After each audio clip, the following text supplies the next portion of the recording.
하나님 말씀은 신약성경 요한복음 2장에서 봅니다.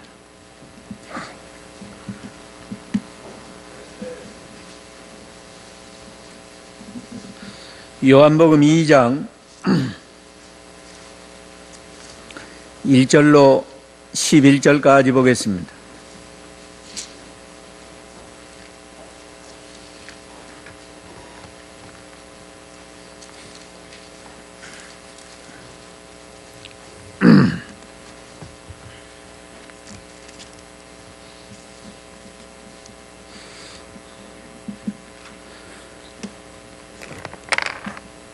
(1절) 셋째 날에 갈릴리 가나에서 결혼잔치가 있었다.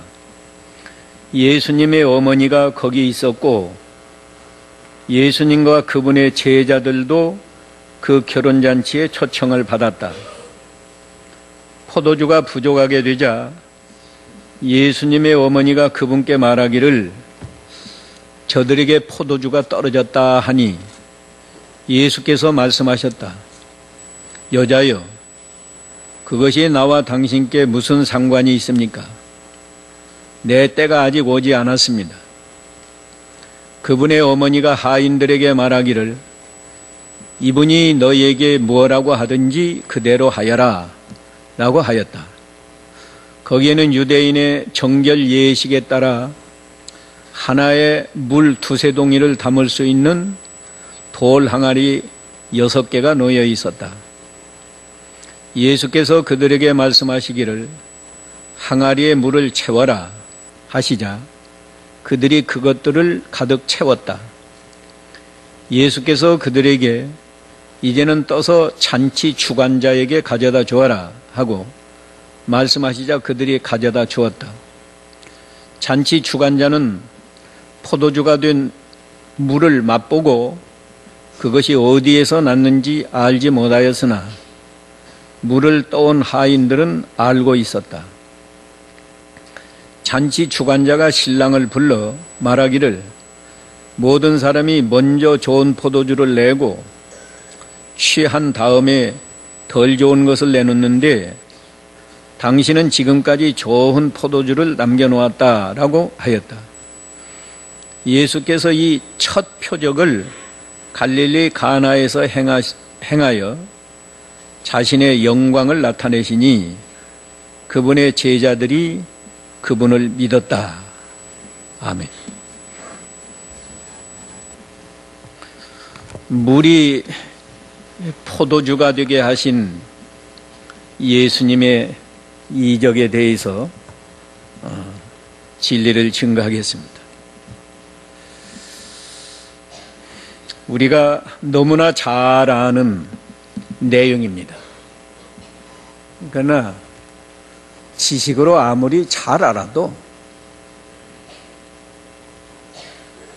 알기만 해서는 아무 소용이 없고 예수님이 이 이적을 행하신 참 뜻, 그 목적을 깨달아서 우리가 이 말씀 안에서 은혜를 받고 물이 변해서 포도주가 된 것처럼 우리 사람이 거룩한 사람으로 변화되어야 합니다.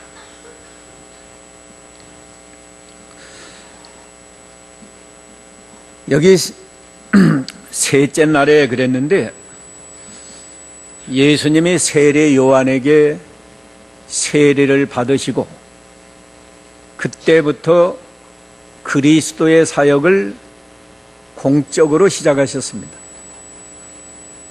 30세가 될 때까지는 보통 사람처럼 집안에서 그저 부모에게 순종하면서 사셨어요.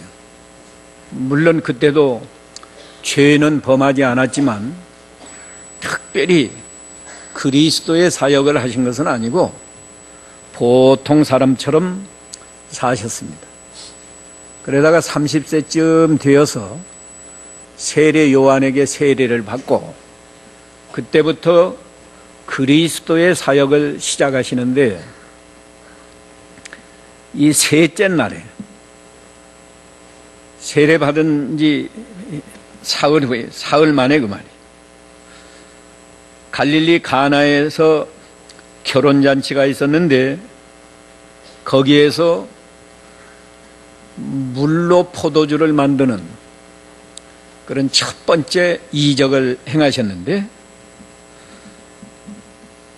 예수님이 이 이적을 행하신 것은 혼인잔치집에 포도주가 떨어져서 그 포도주 보충하기 위해서 이 이적을 행하신 게 아닙니다. 또 어머니가 부탁을 했는데 어머니 부탁을 드리기 위해서 이적을 행하신 것도 아니에요. 오히려 어머니에게는 좀 가벼운 책망을 하셨습니다. 보통 때 같으면 어머니 그러겠는데, 여자여, 그것이 나와 당신께 무슨 상관이 있습니까? 왜 이런 말을 하셨는가 하면, 예수님은 지금 그리스도의 사역을 하시는 건데, 다시 말하면 죄인을 구원하시는 이 하나님의 일을 하는 건데, 혼인잔치집에 포도주 부족한 것하고 예수님하고 무슨 상관이 있나 이게. 혼인잔치집 포도주하고 예수님하고는 아무 상관없다.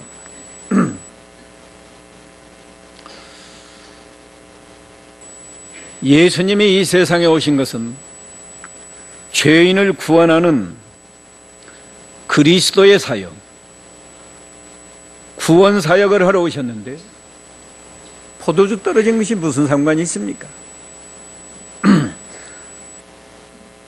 그래서 여자요, 이 그리스도의 구원 사역은 어머니도 간섭할 일이 아니고 어머니도 상관없는 거예요. 그래서 그것이 나와 무슨 상관이 있습니까? 그러셨음에도 불구하고 조금 후에 예수님이 하인들에게 돌 항아리에다가 물을 채워라.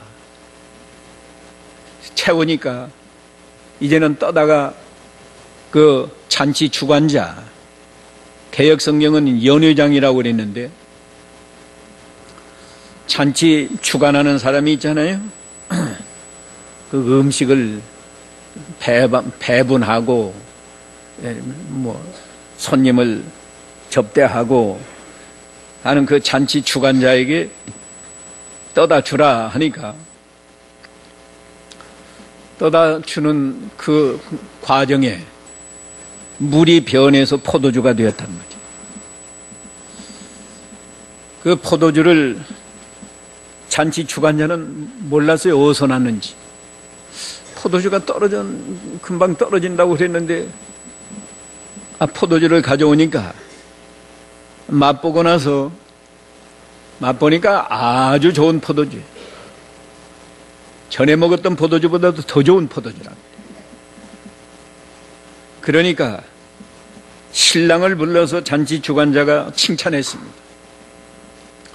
보통은 처음에 좋은 포도주를 내고 사람들이 취하면 또 좋은 포도주가 많이 있는 게 아니니까 그 다음에는 좀 덜 좋은 포도주를 내는데, 이 신랑은 어떻게 이렇게 좋은 포도주를 지금까지 남겨두었느냐고 칭찬했습니다.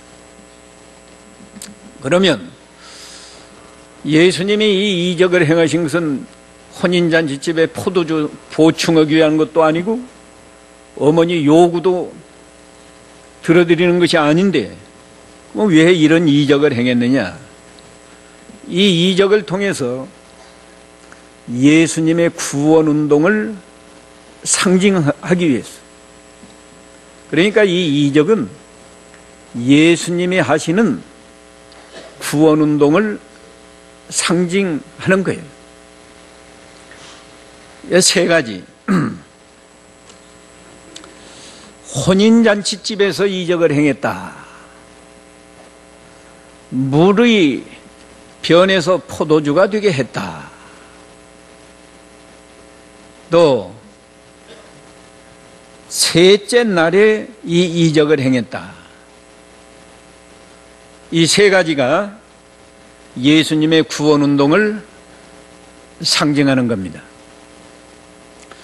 먼저 혼인잔치집은 예수님이 죄인들을 구원해서 들어가게 하는 하나님의 나라를 상징한 거예요. 하나님의 나라. 혼인잔치집에 초대받은 사람은 그 참 보통 사람 다 초대하는 건 아니잖아요. 세상 사람 다 초대하는 게 아니에요. 요새 우리 한국의 결혼 풍속은 그저 좀 잘못된 면이 있어가지고 그냥 아무나 초대해서 그렇게 하지만 본래 혼인잔치 초대할 때는 그 신랑과 아주 가까운 사람, 꼭 귀한 손님을 초대하는 법이에요.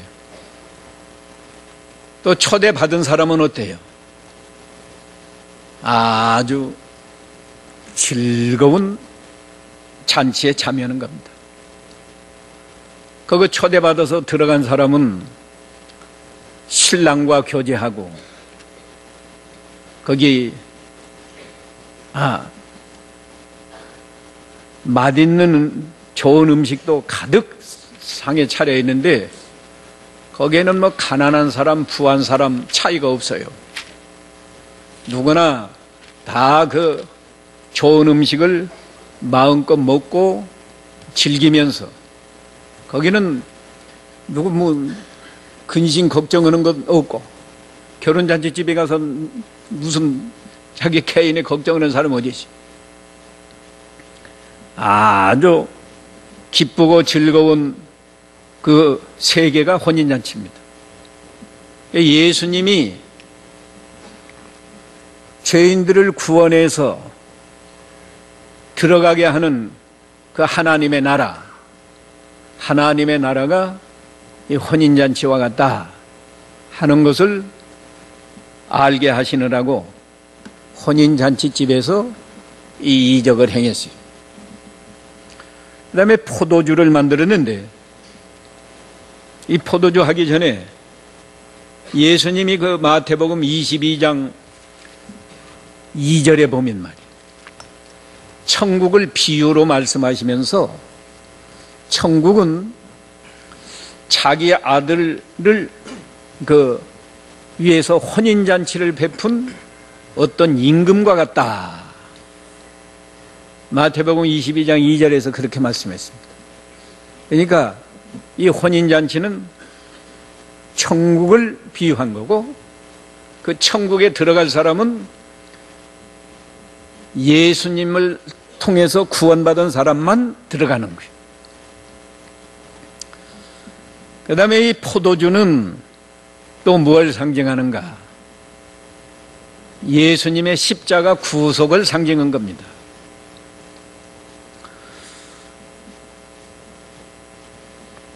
예수님이 잡히시기 전날 밤에 제자들과 마지막 유월절을 잡수시면서 포도주를 가지고 하나님께 축사하고 나눠주면서 이걸 받아 마셔라. 이건 너희를 구원하기 위해서 흘리는 언약의 피다 라고 말씀하셨어요.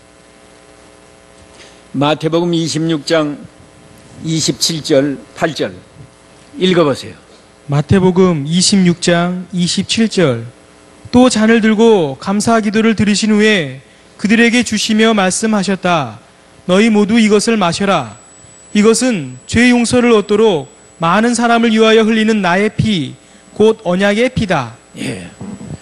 그러니까 혼인잔치와 같이 기쁘고 즐거운 하나님의 나라에 들어갈 사람은 아무나 들어가는 게 아니고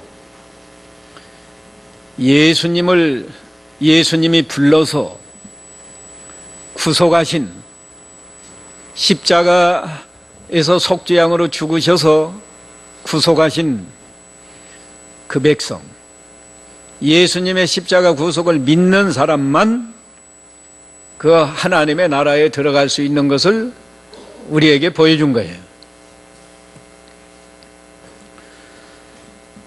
그 다음에 이 셋째 날은 왜 하필 셋째 날이라는 말을 여기 기록해 놨는가? 이 셋째 날은 예수님의 부활을 상징하는 겁니다. 예수님이 속죄양으로 십자가에 달려 죽으셨다가 사흘 만에 부활하셨거든요.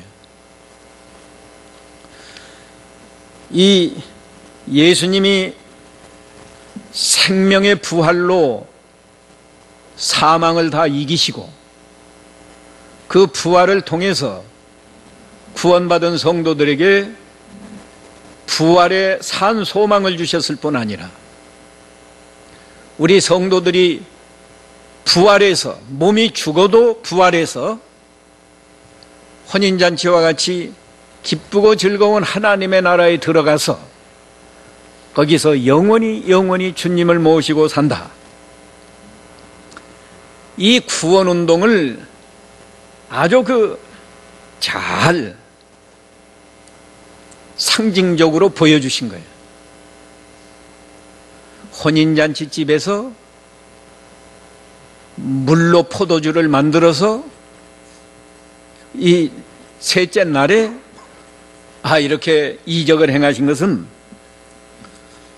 예수님의 구원운동을 상징적으로 잘 보여주신 거라고. 그뿐 아니라 이 이적은 구원받은 성도가 변화되는 것을 상징적으로 보여준 겁니다. 예수를 믿고 구원받은 성도는 반드시 변화되어야 된다. 그것을 우리에게 보여준 거예요. 물이 포도주로 변했잖아요. 근데 이 변화된 것도 세 가지로 설명을 하겠습니다. 첫째, 색깔이 변했습니다. 물은 무색이고 포도주는 붉으스레 해서 누가 보아도 포도주와 물을 분별할 수 있습니다. 척 보면 아는 거예요. 이건 물이고 이건 포도주구나. 우리가 예수를 믿고, 다시 말하면 예수님의 십자가 구속을 믿고 부활을 믿어서 구원받은 성도라고 하면 그저 천국에 들어가는 게 아니고 색깔이 변해야 된다. 색깔이 변한다는 말은 뭐예요? 다른 사람이 척 보면 예수 믿는 사람이나 안 믿는 사람이나 물과 포도주를 분별 못하는 사람이 어디 있어요? 물은 무색이고 요새는 하도 과학이 발달해서 팩포도주도 있다는데 나는 아직 팩포도주는 못 봤습니다. 예수님 당시는 팩포도주 없었어요. 포도주라고 하면 다 붉으스레한 거예요. 척 보면 포도주다. 우리가 참으로 예수님의 십자가 구속과 부활을 믿었다고 하면 믿는 사람이 보아도 성도고 불신자가 보아도 성도다. 세상에 나가서 우리가 어디를 가든지 이 사람은 예수 믿는 사람이구나. 하나님 섬기는 사람이구나. 보여주어야 되고 인정을 받아야 됩니다. 구약 시대에도요.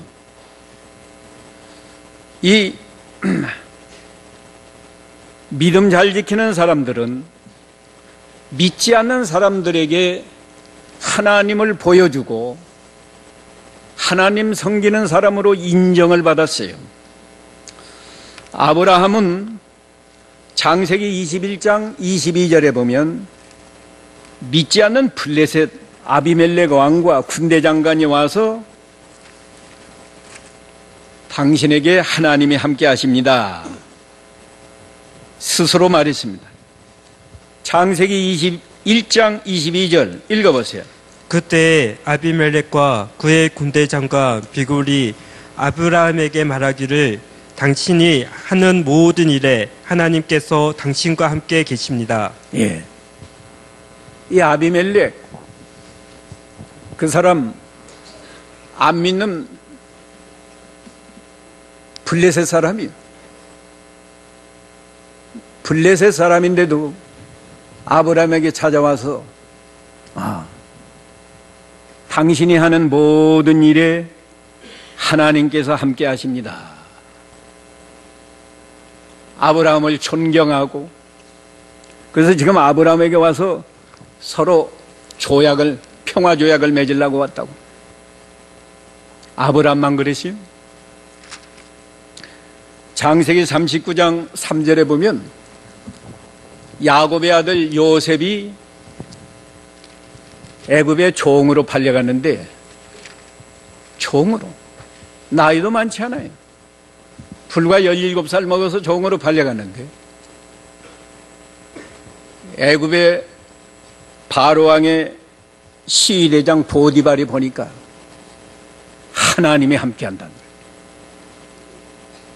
하나님이 함께할 뿐만 아니라 그 사람이 하는 일은 안심하고 맡겨도 되기 때문에 가정 총무로 삼아서 우리 가정 일을 다 네가 맡아서 해라. 맡겨줬어요. 창세기 39장 3절도 한번 읽어보세요.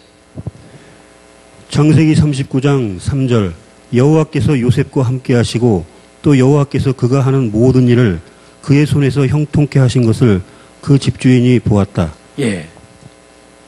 여호와께서 요셉과 함께 하시고 또 여호와께서 그가 하는 모든 일을 그의 손에서 형통케 하신 것을 그 집주인이 보았다.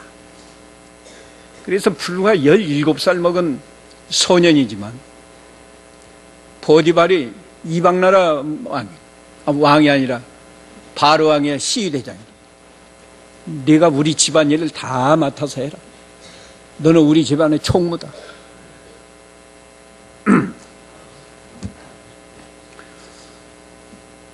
다니엘서 6장 16절에 보면 다니엘도 그래요.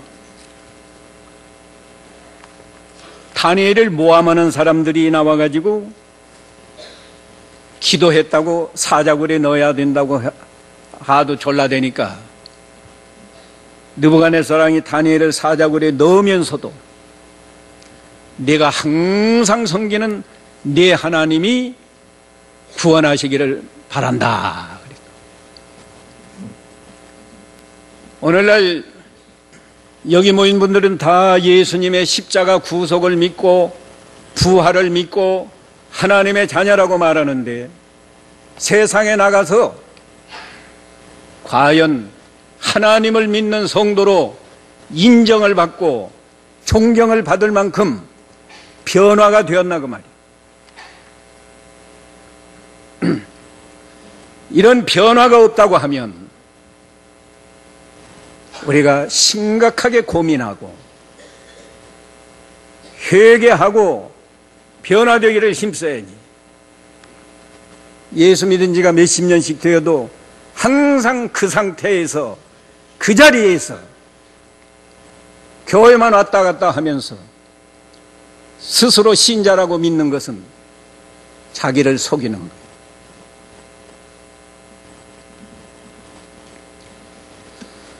두 번째, 이 물이 포도주가 되었다고 하는 것은 맛도 변한 겁니다. 맛은 눈으로만 보아서는 알 수가 없고 실제로 먹어보아야만 알 수 있어요. 먹어보아야만 알 수 있습니다. 이건 보이지 않는 질이 변한 건데, 물이 포도주로 말하면 질적인 변화. 이건 무엇을 의미하는가? 예수님의 십자가 구속을 믿고 부활을 믿는다고 하면 우리 인격이 거룩한 사람으로 변화되는 걸 말한 거예요. 인격이 변했다고 하는 것은 좀 더 알기 쉽게 그저 표현을 하면 우리 속사람, 마음이 변했다. 마음. 먹어보면 먹어볼수록 달콤하고 맛이 있는 것처럼 이 인격이 변화된 사람은 접촉하면 접촉할수록, 교제하면 교제할수록 존경스럽고 좋단 말이에요.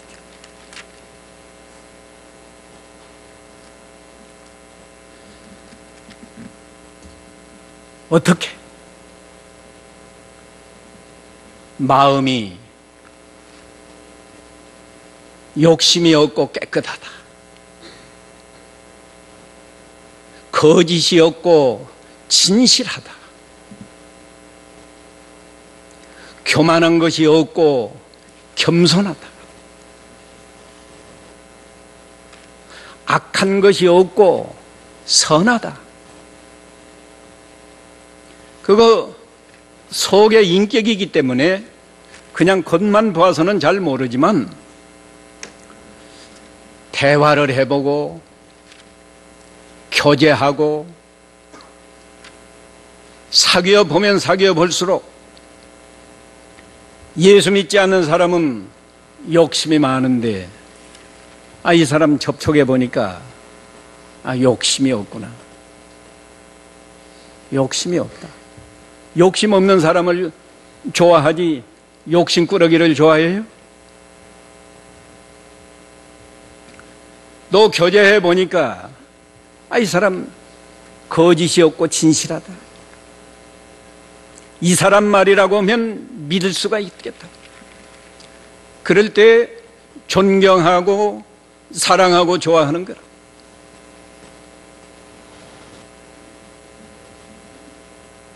또 접촉해 보니까 교만한 것이 없고 아주 겸손하다. 악한 것이 없고 선하다.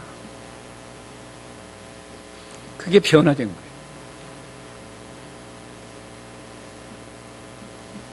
우리가 예수 믿고 하나님의 사람인데, 하나님의 자녀인데,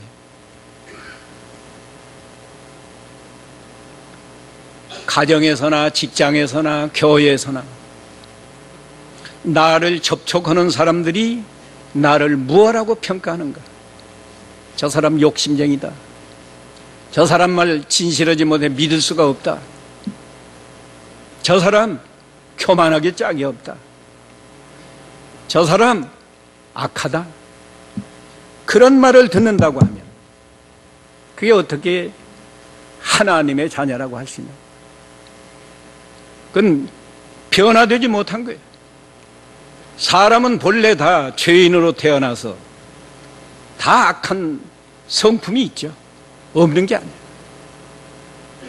다 욕심쟁이고, 다 거짓되고, 다 교만하고, 다 악하고. 그러나 예수를 믿어서 구원받은 성도라고 하면 하나님의 성품을 닮아서, 우리 교회 목표가 예수님을 닮아가는 교회인데, 예수님은 욕심쟁이요? 자기 겉옷까지 다 주었고 마지막에 목숨까지 희생해 줬어. 욕심을 버리고 깨끗한 마음이 되어야 이게 변화된 거예요. 거짓을 버리고 진실해야. 그래야 변화된 성도예요. 교만한 마음 버리고 겸손해. 사도 바울이 나는 죄인 중에 괴수다. 아니, 우리 예수님은 나는 마음이 온유하고 겸손하니 내 멍에를 메고 내게 배우라 그러지 않았습니까? 입으로만 예수 예수하고 교만하면 어떻게 성도라고 말할 수 있나?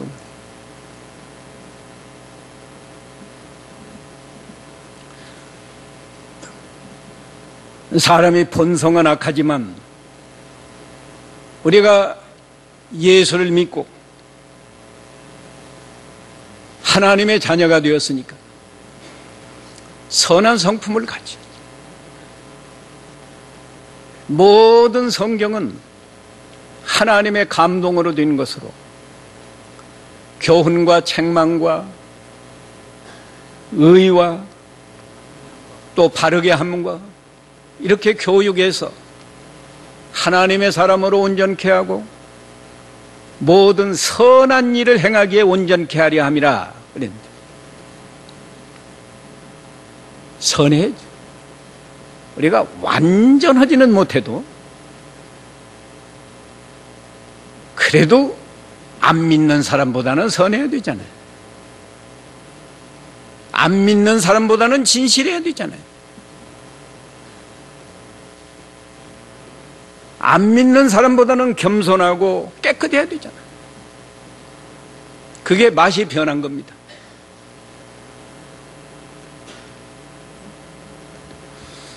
세 번째, 성도가 어떻게 변화되는가? 외모, 색깔이 변하고 맛이 변하고, 세 번째는 용도, 사용처가 변했다. 사용되는 것이 변했어요. 처음에는 발 씻는 물이었는데 그 발 씻는 물, 그게 무슨 그건 무슨 가치가 돈 주고 사는 거 아니잖아요. 여세로 하면 수돗물 받아서 발 씻고 손 씻고 하는 거예요. 그러나 포도주는 이건 값 나가는 거예요. 요새도 아주 고급 포도주는 한 병에 1,000만 원 넘는 것도 있다는데 얼마나 존귀한 가치가 있어. 이제는 그 포도주로 발은 씻을 수가 없어. 그렇게 귀한 것을 어떻게 발을 씻어? 귀한 손님 잔치상에 올라가서 귀한 손님들을 즐겁게 하고, 또 오늘 본문에 보면 신랑이 칭찬받게 한 포도주. 우리가 예수 믿기 전에는 무엇을 위해서 살았나? 무엇을 위해서 살았어요? 그저 자기 위해서 살고, 그 다음에는 가족 위해서 살고, 그게 전부예요.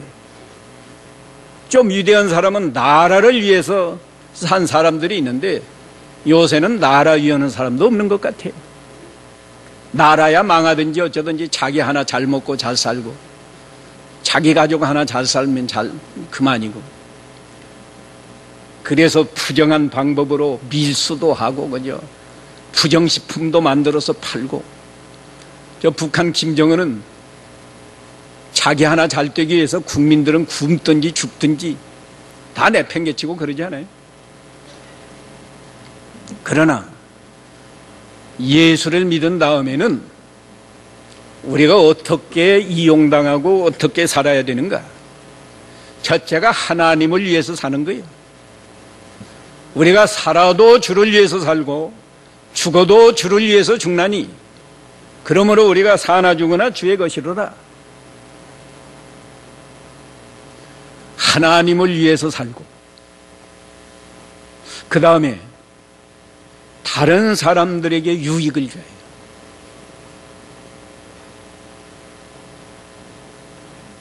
이건 거저 되는 게 아니야. 자기를 희생해야 된다.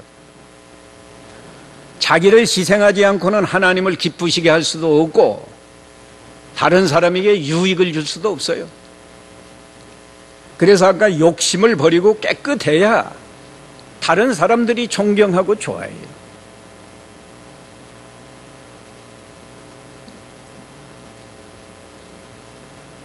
그러면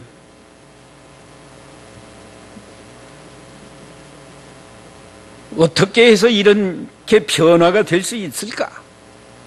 보통 사람들은 참 변화되는 건 참 좋겠는데 우리가 물이 포도주가 되는 것처럼 색깔이 변하고 맛도 변하고 그래서 하나님과 다른 사람에게 귀하게 이용당한다고 하면 얼마나 좋은가.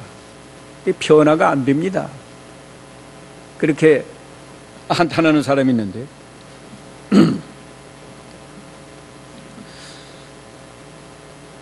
예수님의 십자가와 부활의 능력은 넉넉하게 변화시키는 그런 능력이 있어요. 예? 예수님의 십자가 구속과 부활을 믿으면 이게 복음의 능력인데 복음의 능력은 사람을 변화시킨다. 이제 변화시키는 그 원인 네 가지 간단하게 설명하겠습니다. 우리가 참으로 예수님의 십자가 구속을 믿고 부활을 믿는다고 하면 믿는 그 순간에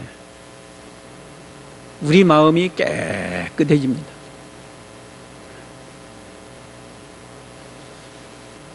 복음을 믿으면 의롭다 함을 얻는다. 교리적으로 다 알아요. 우리가 믿음으로 의롭다 함을 얻는다. 그것으로 끝이요. 의롭다 함을 얻는다는 건 무슨 뜻이요? 죄사함을 받는다는 뜻이다. 또 거기까지는 알아요. 그럼 죄사함 받았으면 자기하고 무슨 관계가 있어요? 죄사함 받았으니까 지옥 가지 않는다. 그걸로 또 끝이요. 그게 아니에요. 죄사함을 받고 의롭다함을 얻었다는 것은 우리 마음이 깨끗해졌다는 것을 의미하는 거예요. 물론 지옥 가지 않고 지옥 가지 않는 것으로 끝이 아니고 우리 마음이 깨끗해졌다는 거예요. 죄사함을 받았으니까. 그래서 사도행전 22장 16절에는 죄 씻음을 받으라 그랬다고. 씻었으니까 깨끗하잖아요. 저와 여러분이 이 예수 믿고 그냥 지옥 가지 않는다만 생각하지 말고 나는 마음이 깨끗해졌습니다. 이렇게 믿으라. 자기 마음이 깨끗하다고 믿는 사람은 마음 속에서 더러운 생각을 할 수가 없고 악한 생각을 할 수가 없고 거짓말할 수도 없어요. 어떻게 깨끗한 마음에서 더러운 생각을 해요? 여러분이 옷을 세탁해서 내 옷이 지금 깨끗하다고 생각하는 사람은 아무 데나 가서 털썩 주저앉지 못합니다. 어디가 앉더라도 자리를 골라서 수건이라도 깔고 그렇게 앉지 아무 데 가서나 털썩 주저앉지 못해. 그러나 그 청바지 같은 거 입고 그렇게 깨끗하다고 생각하지 않는 사람은 아무 데나 앉아요. 우리가 예수 믿고 구원받은 사람은 나는 마음이 깨끗합니다. 하나님 앞에서나 다른 사람 앞에서나 자기 양심에나 그렇게 믿어야 돼요. 한번 같이 합시다. 따라서 하세요. 나는 마음이 깨끗합니다. 그렇게 믿어요? 깨끗합니다. 믿고 왜 마음속에서 더러운 생각을 하고 악한 생각을 하고 그러냔 말이에요. 그건 아주 깨끗하다고 믿는 사람이 아니에요.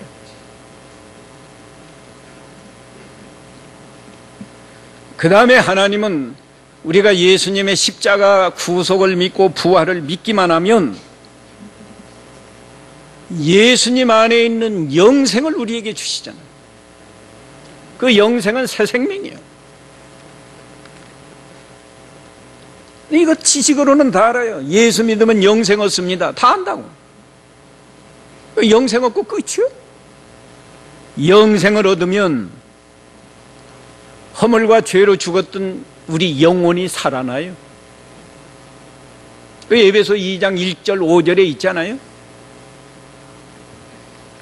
영혼이 살아나면 그 영의 생명으로 하나님을 알고 하나님을 사랑하고 하나님 말씀을 순종하는 거예요.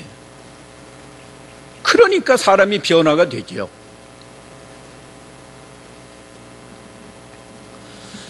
영생을 얻으면 보통 신자들은 난 영생 얻었으니까 죽어도 지옥 가지 않고 천국 가고 이 다음에 부활해서 영원히 산다. 거기까지 알아요. 거기까지. 아니, 참으로 영생을 얻었으면 하나님을 사랑하고 하나님 말씀을 잘 순종하고 그래야 그게 영생 얻은 사람. 그뿐 아니라 이 영생은 예수님 안에 있는 생명이기 때문에 이 예수님 안에 있는 생명이라는 건 요한일서 5장 11절에 있어요.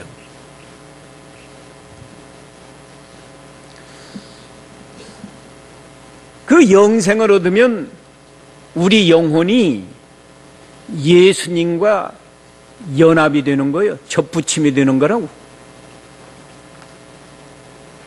그래서 예수님이 말씀하신 거, 나는 포도나무요 너희는 가지니 너희가 내 안에 있고 내가 너희 안에 있으면 과실을 많이 맺는다. 그 말씀이 현실적으로 이루어지는 거예요. 그게 하나의 비유로 끝나는 게 아니고 실제적으로 우리 심령 안에서 그것이 이루어지는 거라고. 내 안에 예수님이 계시고 나는 예수님 안에 있고, 예수님 안에 있으면 예수님 안에 있는데 욕심 부리겠습니까? 거짓말하겠습니까? 악한 행동을 하겠습니까? 교만하겠습니까? 그거 다 해결이 되는 거예요. 예수님 안에 있지 않고 밖에 있으니까 불신자처럼 사는 것이지, 우리가 예수님 안에 살면 우리가 예수님처럼 선한 생각을 하고 선한 말을 하고 선한 행동을 하게 된다. 이렇게 다 해줬어요.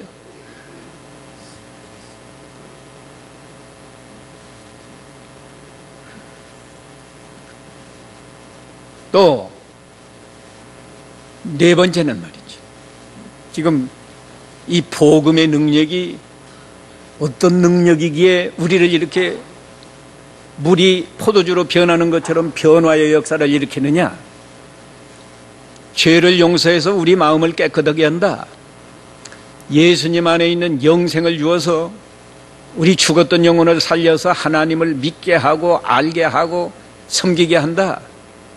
세 번째는 우리 영혼이 예수님과 연합, 접붙임이 되어서 예수님은 포도나무고 우리는 그 가지가 되게 해서 예수님이 내 안에 있고 나는 예수님 안에 있다. 이 네 번째는 우리가 복음을 믿기만 하면 성령을 받아요. 성령. 그래서 우리 안에 성령이 계신 거라고. 성령이 이 복음이 믿어지게 하시고 진리를 깨닫게 하시고 성령의 9가지 열매를 맺게 하시기 때문에 변화가 되어야 마땅하고, 변화가 안 된다고 하면 그건 이상한 사람이고 그건 성도라고 말하기가 어렵다 이거예요.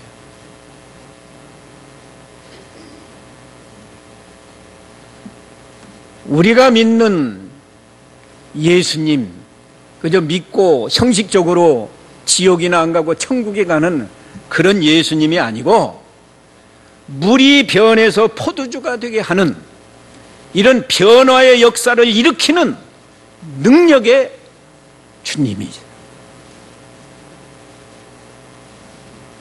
그러니까 우리가 믿음 안에서 살면 다 변화됩니다.